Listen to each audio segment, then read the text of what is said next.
10 ఒకట్ల 10 10 రెళ్ళ 20 10 మూళ్ళ 30 10 నాళ్ళ 40 యాదమ్మా ఏమిటా చప్పుడు? పాప చదువుకుంటోంది. చేయి జారిపోయిందమ్మా. సర్లే నువ్వు చెప్పమ్మా.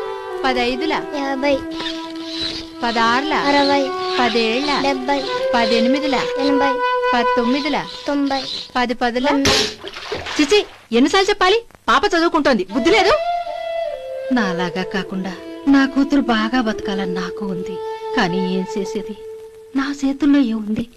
అంతా మా తలరాత. చూడమ్మా, అలా తలరాతను తిట్టుకుంటూ కూర్చుంటే కుదరదు. నువ్వు మీ అమ్మాయికి మంచి భవిష్యత్తునివ్వచ్చు. దానికి మార్గం ఆమెను చదివించడం ఒక్కటే.